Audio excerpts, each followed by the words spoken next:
Hello friend, this is Saumya Singh and welcome back to the factual science channel. जैसा कि UP TET super TET के लिए हम science पढ़ रहे हैं, तो साइंस में हमने सबसे पहला टॉपिक एसिड बेस फिनिश किया है। तो आइए आज देखते हैं एसिड बेस पे बेस्ड क्वेश्चन। तो सबसे पहला क्वेश्चन है, इनमें से कौन दुर्बल अम्ल है, मीन्स वीक एसिड है।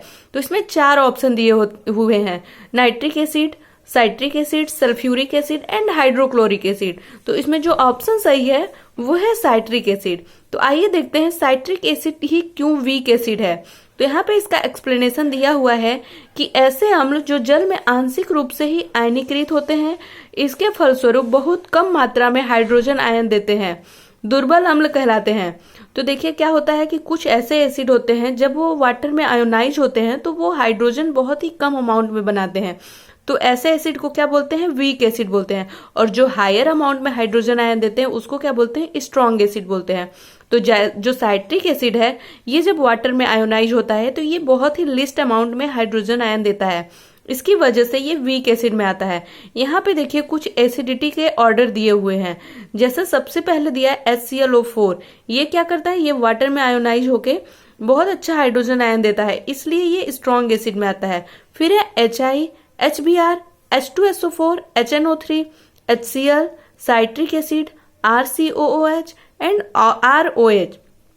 अब आइए देखते हैं नेक्स्ट क्वेश्चन, स्याही का दाग मिटाने के लिए कौन सा अम्ल प्रयोग करते हैं। तो यहाँ पे देखिए क्वेश्चन है, स्याही का दाग मिटाने के लिए कौन सा एसिड का यूज करते हैं। तो ऑप्शन दिया है oxalic acid, acetic acid, formic acid and malic acid. तो इसका जो सही आंसर है वो है ऑक्जेलिक एसिड। तो आइए देखते हैं ऑक्जेलिक एसिड ही क्यों स्याही का दाग मिटाने के लिए यूजफुल है। तो इसमें एक्सप्लेनेशन में है, स्याही का दाग मिटाने के लिए ऑक्जेलिक अम्ल का प्रयोग बहुतायत में किया जाता है। ऑक्जेलिक अम्ल टमाटर में पाया जाता है, तो इसका सही ऑप्शन है ऑक्जेलिक एसिड। और भी देखिए, आइए देखते हैं कि और कौन सा एसिड हमें कहाँ से मिलता है। तो जो एसिटिक एसिड होता है ये कहाँ से हमें, इस सिरके में मिलता है। और फार्मिक एसिड जो है वो चींटियों से मिलता है, फार्मिक एसिड चींटियों में पाया जाता है। और जो मैलिक एसिड होता है ये विभिन्न फ्रूट्स खास करके सेब में पाया जाता है। अब आइए देखते हैं नेक्स्ट क्वेश्चन, निम्न में से कौन उभयधर्मी ऑक्साइड है, यानी एम्फोटेरिक ऑक्साइड इसमें से कौन सा है।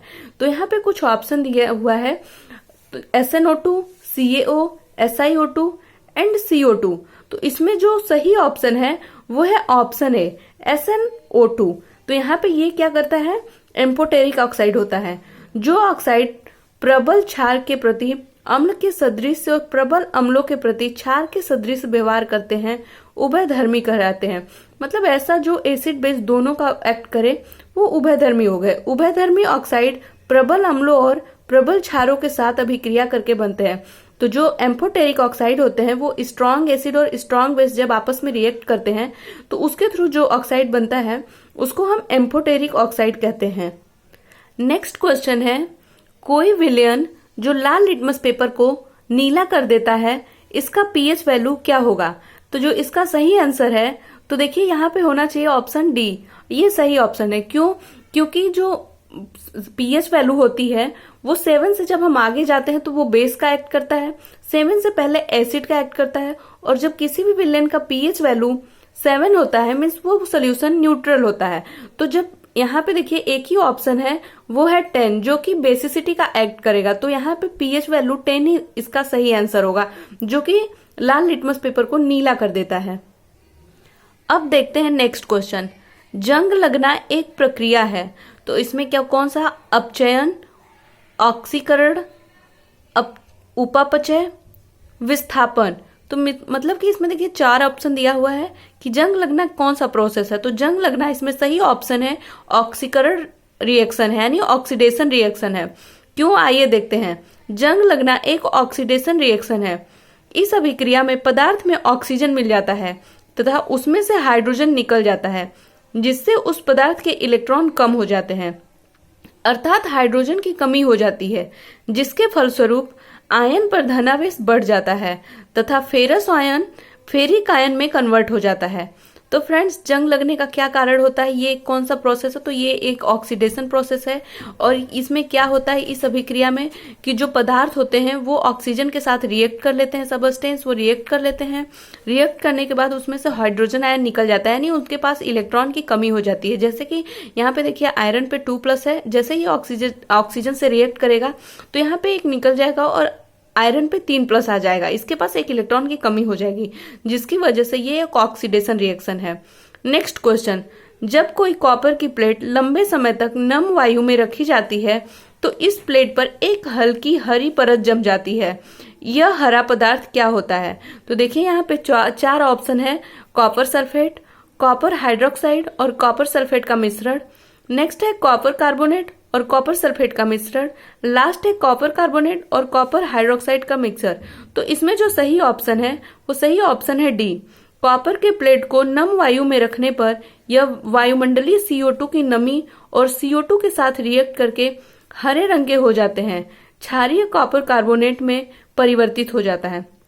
तो फ्रेंड्स, इसमें सही ऑप्शन क्या है?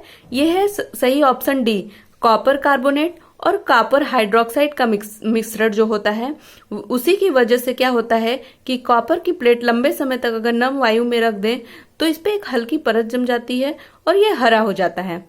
आइए देखते हैं नेक्स्ट क्वेश्चन और लास्ट क्वेश्चन। विद्यार्थियों, A, B, C तथा D में जब सूखे लिटमस पत्र रखे गए हैं, ठोस बेकिंग सोडा में रखने पर सोडा, खाने का सोडा रखा तो उन्होंने क्या देखा? तो इस क्वेश्चन का मतलब क्या है कि विद्यार्थियों ने क्या किया, A, B, C और D 4 सूखे लिटमस पेपर लिए और उस पे क्या किया, बेकिंग सोडा को रब किया। रब करने पे उन्हें क्या मिला, हमें इस क्वेश्चन में यही देखना है।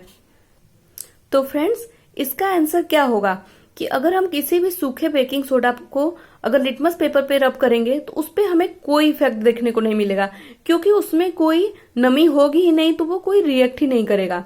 तो इसका आंसर है कि किसी भी लिटमस पेपर पे कोई भी बेकिंग सोडा जब हम रब करेंगे तो उस पे कोई इफेक्ट नहीं होगा। तो फ्रेंड्स, ये रहे एसिड बेस पे बेस्ड आज कुछ क्वेश्चन। ऐसे ही क्वेश्चनों के लिए हम नेक्स्ट वीडियो लेके आएंगे। तो आई होप कि आपको ये वीडियो पसंद आया होगा। वीडियो को देखने के लिए थैंक यू।